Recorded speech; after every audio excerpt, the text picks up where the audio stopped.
Poetry by Wilfred Owen. Colophon Poetry was published in 1920 by Wilfred Owen.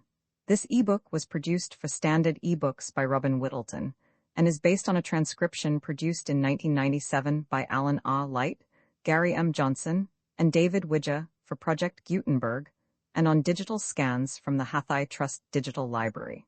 The cover page is adapted from the Ypres Salient at Night, a painting completed in 1918 by Paul Nash. The cover and title pages feature the League Spartan and Sots Mill Gaudi typefaces, created in 2014 and 2009 by the League of Movable Type. This edition was released on March 28, 2025, 7:12 a.m., and is based on revision 55D 5242. The first edition of this ebook was released on May 14, 2018, 4:20 a.m. You can check for updates to this ebook, view its revision history, or download it for different e-reading systems at standardbooksorg/ebooks/wilfredowen/poetry. The volunteer-driven Standard eBooks project relies on readers like you to submit typos, corrections, and other improvements. Anyone can contribute at standardbooksorg. Table of Contents Landmarks and notes. This preface was found in an unfinished condition among Wilfred Owen's papers. Right, this poem was found among the author's papers. It ends on this strange note. Right, alternative line, even as one who bled where no wounds were. Right, imprint. This ebook is the product of many hours of hard work by volunteers for Standard eBooks and builds on the hard work of other literature lovers made possible by the public domain. This particular ebook is based on a transcription from Project Gutenberg and on digital scans from the Hathai Trust Digital Library. The source text and artwork in this ebook are believed to be in the United States public domain. That is, they are believed to be free of copyright restrictions in the United States. They may still be copyrighted in other countries, so users located outside of the United States must check their local laws before using this ebook. The creators of, and contributors to, this ebook dedicate their contributions to the worldwide public domain via the terms in the CC 01.0 Universal Public Domain Dedication. For full license information, see the uncopyright at the end of this ebook. Standard eBooks is a volunteer-driven project that produces ebook editions of public domain literature using modern typography, technology, and editorial standards, and distributes them free of cost. You can download this and other ebooks carefully produced for true book lovers at standardbooksorg. Introduction. In writing an introduction, such as this, it is good to be brief. The poems printed in this book need no preliminary commendations from me or anyone else. The author has left us his own fragmentary but impressive foreword. This, and his poems, can speak for him, backed by the authority of his experience as an infantry soldier, and sustained by nobility and originality of style. All that was strongest in Wilfred Owen survives in his poems. Any superficial impressions of his personality, any records of his conversation, behavior, or appearance would be irrelevant and unseemly. The curiosity which demands such morsels would be incapable of appreciating the richness of his work. The discussion of his experiments in assonance and dissonance, of which Strange Meeting is the finest example, may be left to the professional critics of verse, the majority of whom will be more preoccupied with such technical details than with the profound humanity of the self-revelation manifested in such magnificent lines as those at the end of his Apologia pro Pomate Mio, and in that other poem which he named Greater Love. The importance of his contribution to the literature of the war cannot be decided by those who, like myself, both admired him as a poet and valued him as a friend. His conclusions about war are so entirely in accordance with my own that I cannot attempt to judge his work with any critical detachment. I can only affirm that he was a man of absolute integrity of mind. He never wrote his poems, as so many war poets did, to make the effect of a personal gesture.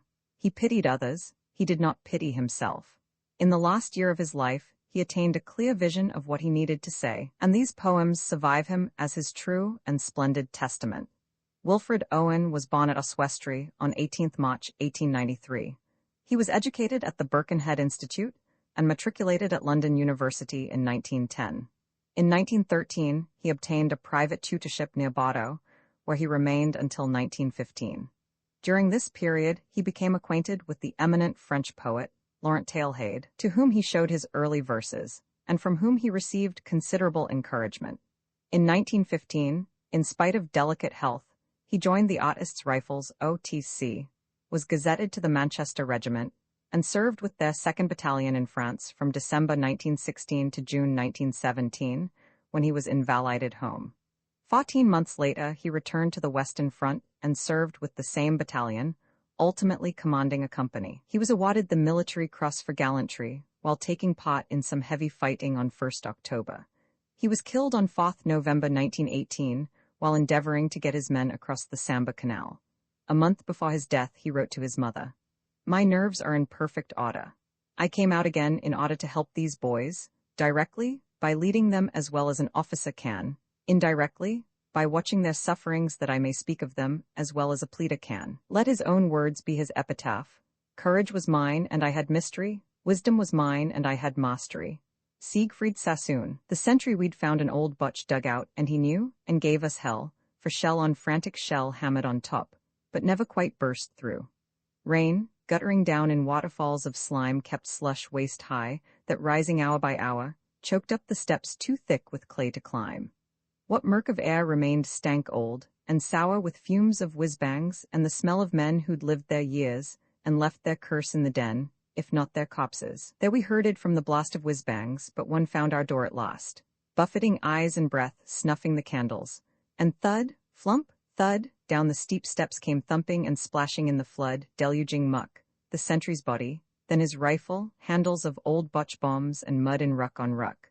We dredged him up for killed until he whined, "Oh sir, my eyes, I'm blind, I'm blind, I'm blind." Coaxing, I held a flame against his lids and said if he could see the least blurred light he was not blind. In time he'd get all right. "I can't," he sobbed. Eyeballs, huge bulged like squids, watch my dreams still, but I forgot him there in posting next for duty, and sending a scout to beg a stretcher somewhere, and floundering about to other posts under the shrieking air. Those other wretches, how they bled and spewed, and one who would have drowned himself for good. I try not to remember these things now. Let dread hawk back for one word only, how half listening to that sentry's moans and jumps, and the wild chattering of his broken teeth, renewed most horribly, whenever Crumps pummeled the roof and slugged the air beneath. Through the dense din, I say, we heard him shout, "I see your lights." But ours had long died out. The chances I mind as o' the night afore that show us five got talking, we was in the know, over the top tomorrow.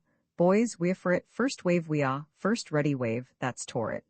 "Ah well," says Jimmy, and he's seen some scrappin'. "There ain't more nor 5 things as can append ye get knocked out, else wounded, bad or cushy, scupped, or nowt except you feeling mushy. One of us got the knockout, blown to chops. T'other was hurt like loss in both is props, and one, to use the word of Hippocrates, 'ad the misfortune to be took by Fritz. Now me, I wasn't scratched, praise God Almighty, though next time please I'll thank him for a blighty. But poor young Jim, e's livin' and e's not. E reckoned e'd 5 chances and e's 'ad, e's wounded, killed and pris'ner, all the lot, the ruddy lot all rolled in one. Jim's mad. Anthem for doomed youth, what passing bells for these who die as cattle? Only the monstrous anger of the guns, only the stuttering rifle's rapid rattle can patter out their hasty orisons. No mockeries for them, no prayers nor bells, nor any voice of mourning save the choirs, the shrill, demented choirs of wailing shells, and bugles calling for them from sad shires. What candles may be held to speed them all? Not in the hands of boys, but in their eyes shall shine the holy glimmers of goodbyes. The pallor of girls' brows shall be their pall, their flowers the tenderness of patient minds, and each slow dusk a drawing down of blinds. Apologia pro pomate meo, I too saw God through mud, the mud that cracked on cheeks when wretches smiled. Wa brought more glory to their eyes than blood, and gave their laughs more glee than shakes a child. Merry it was to laugh there, where death becomes absurd and life absurder. For power was on us as we slashed bones bare not to feel sickness or remorse of murder. I too have dropped off fear, behind the barrage, dead as my platoon, and sailed my spirit surging, light and clear past the entanglement where hopes lay strewn, and witnessed exultation, faces that used to curse me, scowl for scowl, shine and lift up with passion of oblation, seraphic for an hour, though they were foul. I have made fellowships untold of happy lovers in old song. For love is not the binding of fair lips with the soft silk of eyes that look and long, by joy, whose ribbon slips, but wound with was hard wire whose stakes are strong, bound with the bandage of the arm that drips, knit in the welding of the rifle thong. I have perceived much beauty in the hoarse oaths that kept our courage straight, heard music in the silentness of duty, found peace where shell storms spouted reddest spate. Nevertheless, except you share with them in hell the sorrowful dark of hell, whose world is but the trembling of a flare, and heaven but as the highway for a shell, you shall not hear their mirth, you shall not come to think them well content by any jest of mine. These men are worth your tears, you are not worth their merriment. November 1917. Wild with all regrets, another version of a tear. To Siegfried Sassoon my arms have mutinied against me, brutes. My fingers fidget like 10 idle brats, my back's been stiff for hours, damned hours. Death never gives his squad a stand at ease. I can't read. There, it's no use. Take your book. A short life and a merry one, my buck. We said we'd hate to grow dead old. But now, not to live old seems awful. Not to renew my boyhood with my boys and teach 'em hitting, shooting, and hunting, all the arts of hurting. Well, that's what I learned. That and making money. Your 50 years in Star seem none too many, but I've 5 minutes, God, for just 2 years to help myself to this good air of yours. One spring? Is one too hard to spare? Too long? Spring air would find its own way to my lung, and grow me legs as quick as lilac shoots. Yes, there's the orderly. He'll change the sheets when I'm lugged out. Oh, couldn't I do that? Here in this coffin of a bed, I've thought I'd like to kneel and sweep his floors forever, and ask no nights off when the bustle's over, for I'd enjoy the dirt. Who's prejudiced against a grimed hand when his own's quite dust, less live than specks that in the sunshafts turn?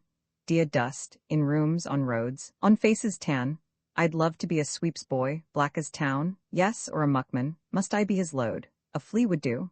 If one chap wasn't bloody or went stone cold, I'd find another body, which I shan't manage now. Unless it's yours, I shall stay in you, friend, for some few hours. You'll feel my heavy spirit chill your chest and climb your throat on sobs until it's chased on sighs and wiped from off your lips by wind. I think on your rich breathing, brother. I'll be weaned to do without what blood remained me from my wound. 5th December 1917. The end after the blast of lightning from the east, the flourish of loud clouds, the chariot thrown, after the drums of time have rolled and ceased, and from the bronze west long retreat is blown, shall life renew these bodies. Of a truth all death will he annul, all tears assuage, or fill these void veins full again with youth and wash with an immortal water age. When I do ask white age, he saith not so, my head hangs weighed with snow, and when I hearken to the earth she saith my fiery heart sinks aching. It is death. Mine ancient scars shall not be glorified, nor my titanic tears the seas be dried.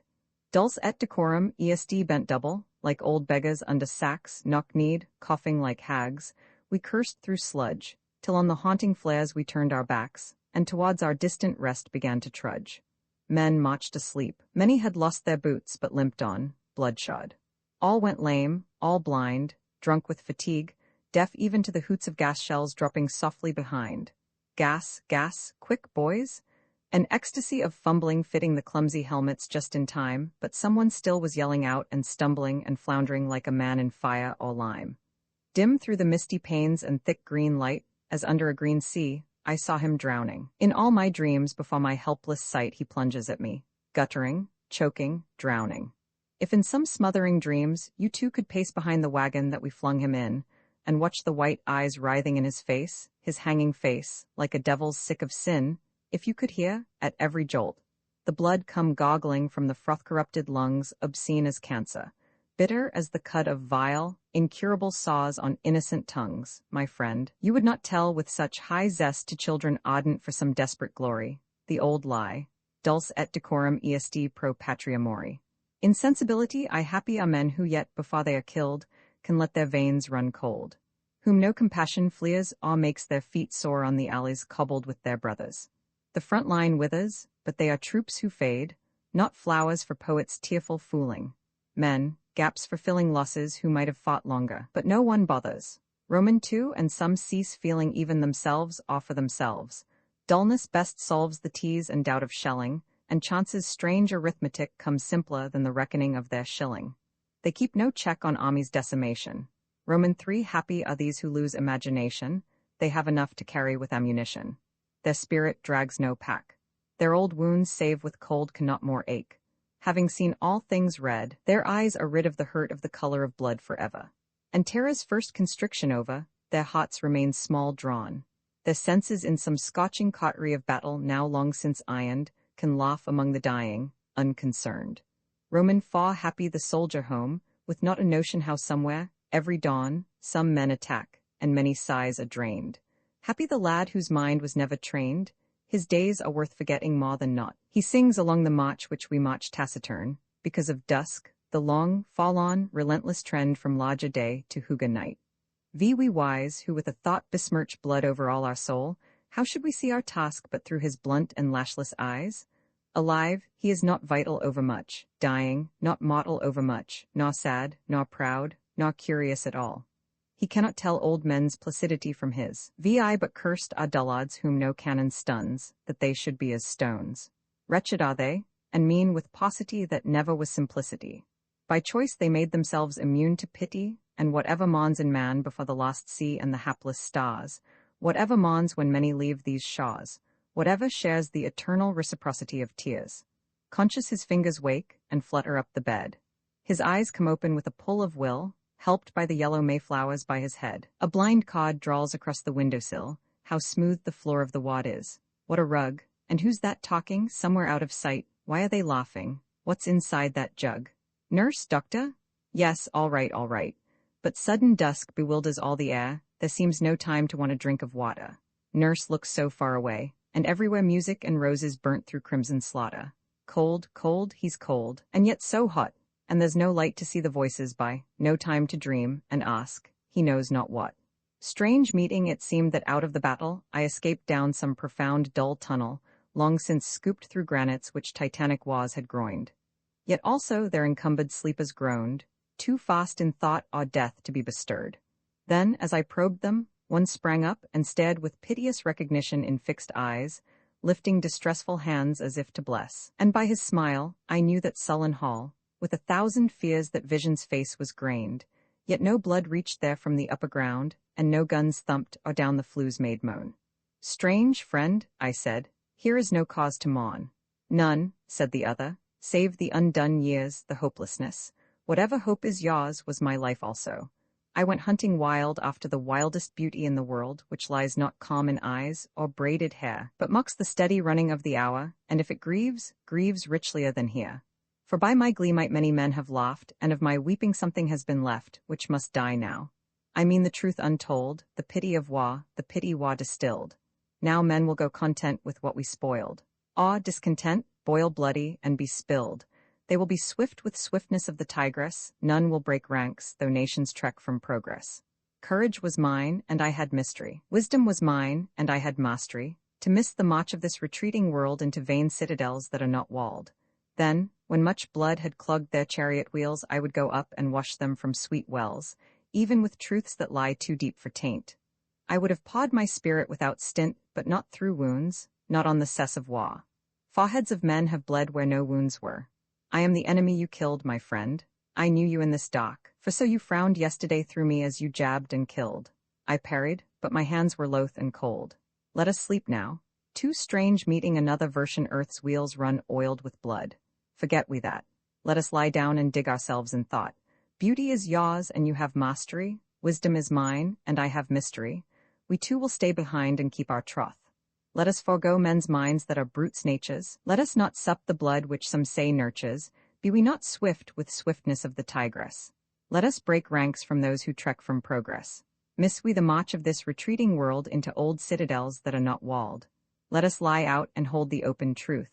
Then, when their blood hath clogged the chariot wheels, we will go up and wash them from deep wells. What though we sink from men as pitches falling many shall raise us up to be their filling, even from wells, we sunk too deep for wa, and filled by brows that bled where no wounds were .3 arms, and the boy let the boy try along this bayonet blade how cold steel is, and keen with hunger of blood, blue with all malice, like a madman's flash, and thinly drawn with famishing for flesh.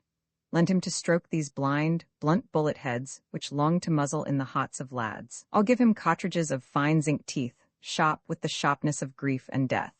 For his teeth seem for laughing round an apple. There lurk no claws behind his fingers supple, and God will grow no talons at his heels, nor antlers through the thickness of his curls. The deadbeat he dropped, more sullenly than wearily, lay stupid like a cod, heavy like meat, and none of us could kick him to his feet, just blinked at my revolver, blearily. Didn't appear to know a war was on. I see the blasted trench at which he stared. I'll do him in, he whined. If this hand's spared, I'll murder them, I will. A low voice said. It's blighty piraps he sees, his pluck's all gone, dreaming of all the valiant that aren't dead, bold uncles smiling ministerially, maybe his brave young wife getting her fun in some new home, improved materially. It's not these stiffs have crazed him, nor the Hun. We sent him down at last, out of the way.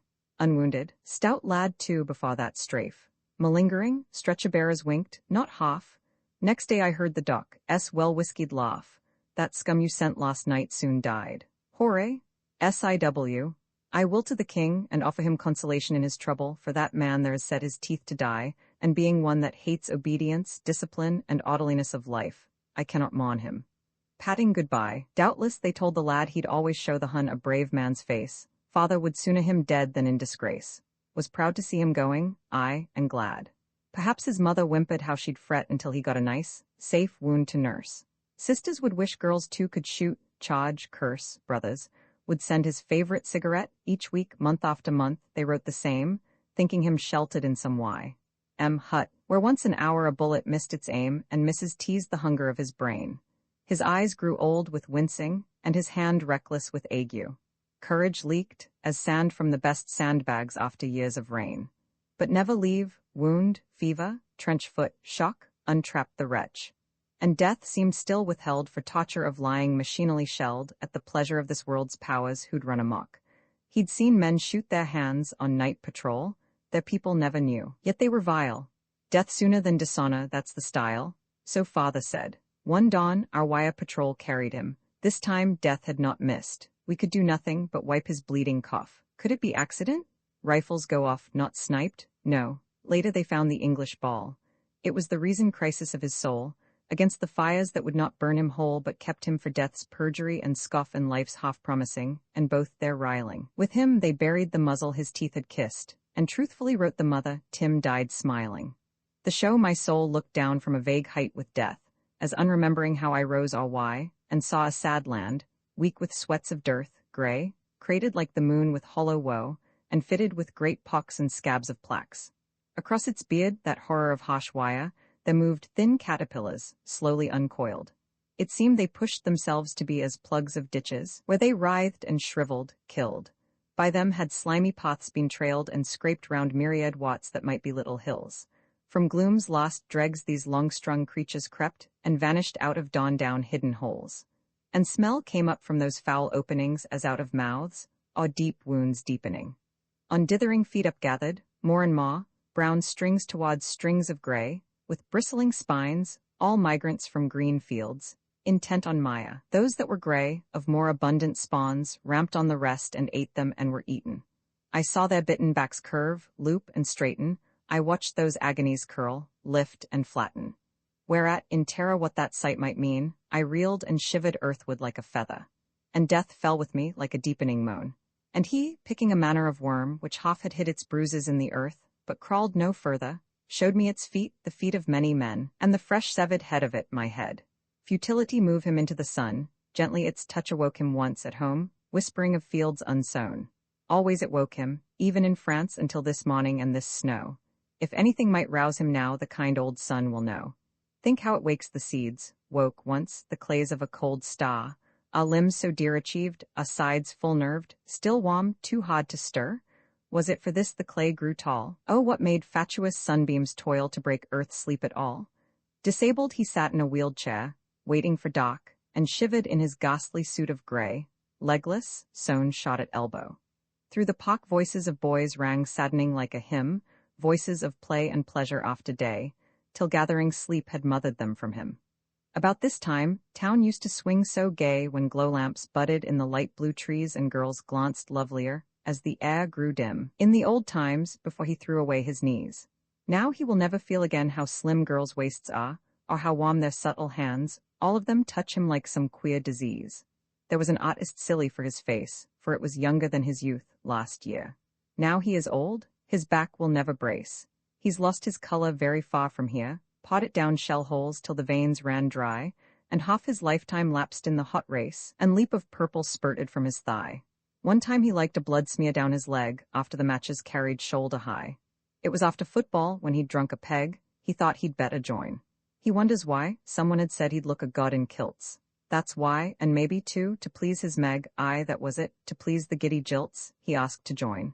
He didn't have to beg, smiling they wrote his lie, aged 19 years. Germans he scarcely thought of, and no fears of fear came yet. He thought of jeweled hilts for daggers in plaid socks, of smart salutes, and care of arms and leave and pay arrears, esprit de corps, and hints for young recruits. And soon he was drafted out with drums and cheers. Some cheered him home, but not as crowds cheer goal. Only a solemn man who brought him fruits thanked him, and then inquired about his soul. Now he will spend a few sick years in institutes, and do what things the rules consider wise, and take whatever pity they may dole. Tonight he noticed how the women's eyes passed from him to the strong men that were whole. How cold and late it is. Why don't they come and put him into bed? Why don't they come? Greater love red lips are not so red as the stained stones kissed by the English dead. Kindness of wooed and wooer seems shame to their love pure. O love, your eyes lose lure when I behold eyes blinded in my stead. Your slender attitude trembles not exquisite like limbs knife-skewed, rolling and rolling there where God seems not to care. Till the fierce love they bear cramps them in death's extreme decrepitude. Your voice sings not so soft, though, even as wind murmuring through rafted loft. Your dear voice is not dear, gentle, and evening clear, as theirs whom none now hear now earth has stopped their piteous mouths that coughed. Hot, you were never hot, nor large, nor full like hearts made great with shot. And though your hand be pale, paler are all which trail your crust through flame and hail, weep you may weep, for you may touch them not. A tear, being the philosophy of many soldiers. Sit on the bed, I'm blind, and 3 pots shall, be careful, can't shake hands now, never shall. Both arms have mutinied against me brutes.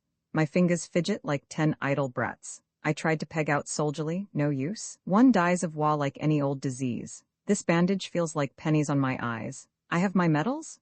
Discs to make eyes close. My glorious ribbons? Ripped from my own back in scarlet shreds. That's for your poetry book. A short life and a merry one, my brick. We used to say we'd hate to live dead old, yet now, I'd willingly be puffy, bald, and patriotic. Buffas catch from boys at least the jokes hurled at them. I suppose little I'd ever teach a son, but hitting, shooting, war hunting, all the arts of hurting. Well, that's what I learnt, that and making money. Your 50 years ahead seem none too many. Tell me how long I've got, God, for 1 year to help myself to nothing more than air. 1 spring? Is 1 too good to spare, too long? Spring wind would work its own way to my lung and grow me legs as quick as lilac shoots.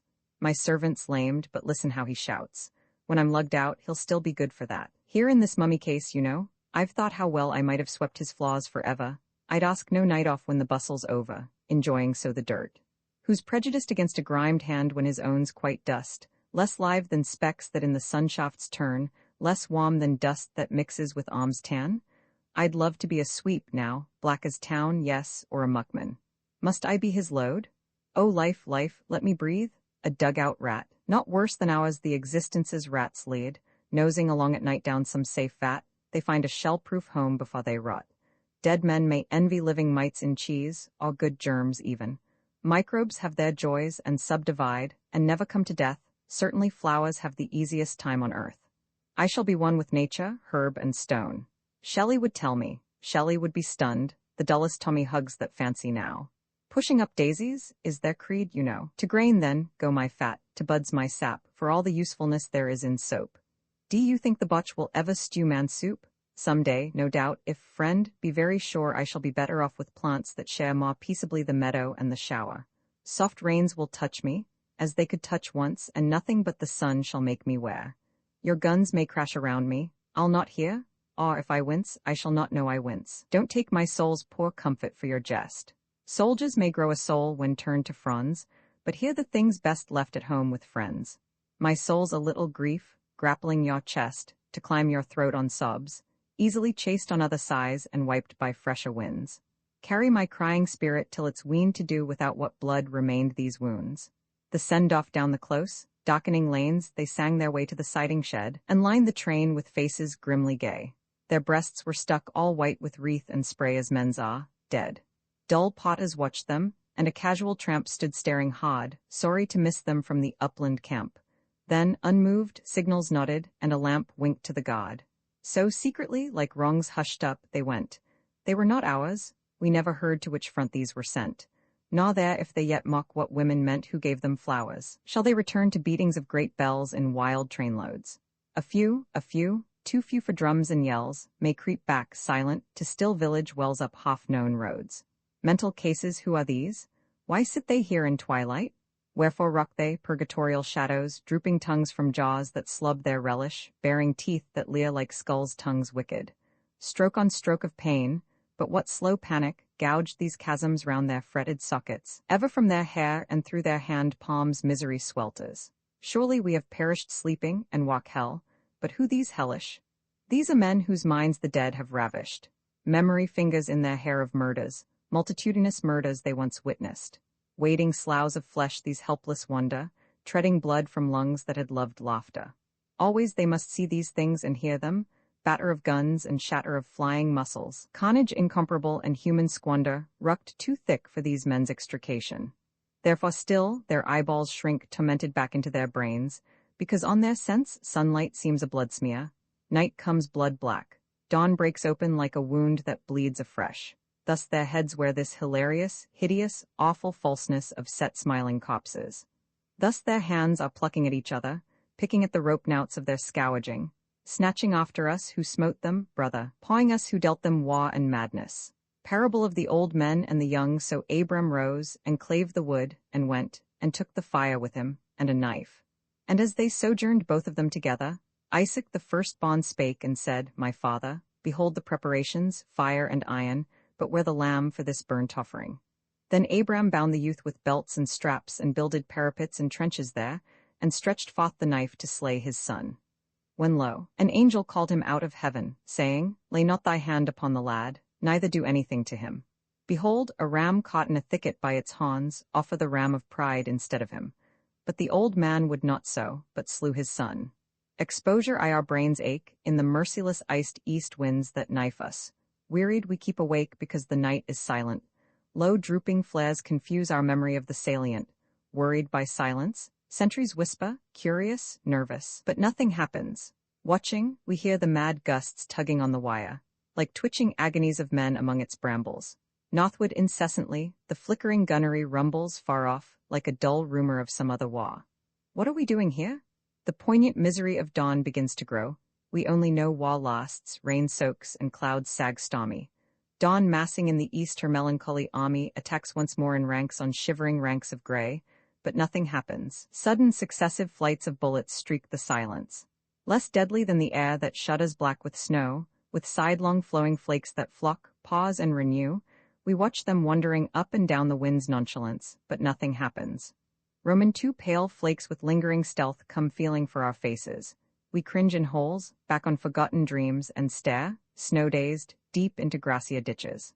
So we drowse, sun-dozed, lidded with blossoms trickling where the blackbird fusses. Is it that we are dying? Slowly our ghosts drag home, glimpsing the sunk fires glozed with crusted dark red jewels. Crickets jingle there. For hours the innocent mice rejoice. The house is theirs, shutters and doors all closed. On us the doors are closed, we turn back to our dying. Since we believe not otherwise can kind fires burn, nor ever suns smile true on child or field or fruit. For God's invincible spring our love is made afraid. Therefore, not loath, we lie out here. Therefore we're born, for love of God seems dying. Tonight his frost will fasten on this mud and us, shriveling many hands and puckering foreheads crisp. The burying party, picks and shovels in their shaking grasp, pause over half-known faces. All their eyes are ice, but nothing happens. Spring offensive halted against the shade of a lost hill, they fed, and, lying easy, were at ease and, finding comfortable chests and knees, carelessly slept. But many there stood still to face the stark, blank sky beyond the ridge, knowing their feet had come to the end of the world. Marveling they stood, and watched the long grass swirled by the May breeze, murmurous with wasp and midge, for though the summer oozed into their veins like the injected drug for their bones' pains, sharp on their souls hung the imminent line of grass, fearfully flashed the sky's mysterious glass. Hour after hour, they ponder the warm field, and the far valley behind, where the buttercups had blessed with gold their slow boots coming up, where even the little brambles would not yield, but clutched and clung to them like sorrowing hands, they breathed like trees unstirred. till like a cold gust thrilled the little word at which each body and its soul begird and tightened them for battle. No alarms of bugles, no high flags, no clamorous haste, only a lift and flare of eyes that faced the sun, like a friend with whom their love is done. O larger shone that smile against the sun, mightier than his whose bounty these have spurned. So, soon they topped the hill, and raced together over an open stretch of herb and heather exposed. And instantly the whole sky burned with fury against them, and soft sudden cups opened in thousands for their blood, and the green slopes chasmed and steepened sheer to infinite space. Of them who running on that last high place leapt to swift unseen bullets, all went up on the hot blast and fury of hell's upsurge, all plunged and fell away past this world's verge. Some say God caught them even before they fell. But what say such as from existence brink ventured, but drave too swift to sink? The few who rushed in the body to enter hell, and their outfiending all its fiends and flames with superhuman inhumanities, long famous glories, immemorial shames, and crawling slowly back, have by degrees regained cool peaceful air and wonder. Why speak they not of comrades that went under? Smile, smile, smile head to limp head, the sunk-eyed wounded scanned yesterday's mail, the casualties typed small, and large, vast booty from our latest haul. Also, they read of cheap homes not yet planned, for said the paper, when this war is done, the men's first instinct will be making homes. Meanwhile, their foremost need is aerodromes, it being certain war has just begun. Peace would do wrong to our undying dead. The sons we offered might regret they died if we got nothing lasting in their stead. We must be solidly indemnified. Though all be worthy victory which all bought, we rulers sitting in this ancient spot would wrong our very selves, if we forgot the greatest glory will be theirs who fought, who kept this nation in integrity. Nation, the half-limbed readers did not chafe but smiled at one another curiously like secret men who know their secret safe. This is the thing they know and never speak, that England one by one had fled to France, not many elsewhere now save under France. Pictures of these broad smiles appear each week, and people in whose voice real feeling rings say, how they smile? They're happy now, poor things. 23rd September 1918. Preface 1. This book is not about heroes. English poetry is not yet fit to speak of them. Nor is it about deeds or lands, nor anything about glory, honor, dominion, or power, except war. Above all, this book is not concerned with poetry. The subject of it is war, and the pity of war. The poetry is in the pity. Yet these elegies are not to this generation. This is in no sense consolatory. They may be to the next. All the poet can do today is to warn. That is why the true poets must be truthful. If I thought the letter of this book would last, I might have used proper names, but if the spirit of it survives pressure, my ambition and those names will be content, for they will have achieved themselves fresher fields than Flanders. Poetry by Wilfred Owen. Uncopyright. May you do good and not evil. May you find forgiveness for yourself and forgive others. May you share freely, never taking more than you give. Copyright pages exist to tell you that you can't do something. Unlike them, this uncopyright page exists to tell you that the writing and artwork in this ebook are believed to be in the United States public domain. That is, they are believed to be free of copyright restrictions in the United States. The United States public domain represents our collective cultural heritage, and items in it are free for anyone in the United States to do almost anything at all with, without having to get permission. Copyright laws are different all over the world, and the source text or artwork in this ebook may still be copyrighted in other countries. If you're not located in the United States, you must check your local laws before using this ebook. Standard ebooks makes no representations regarding the copyright status of the source text or artwork in this ebook in any country other than the United States. Non-authorship, activities performed on items that are in the public domain, so-called sweat of the brow, work, don't create a new copyright. That means that nobody can claim a new copyright on an item that is in the public domain for, among other things, work like digitization, mock-up, or typography. Regardless, the contributors to this ebook release their contributions under the terms in the CC 01.0 Universal Public Domain dedication, thus dedicating to the worldwide public domain all of the work they've done on this ebook, including but not limited to metadata, the title page, imprint, colophon, this uncopyright, and any changes or enhancements to, or mock-up on, the original text and artwork. This dedication doesn't change the copyright status of the source text or artwork. We make this dedication in the interest of enriching our global cultural heritage, to promote free and libre culture around the world, and to give back to the unrestricted culture that has given all of us so much.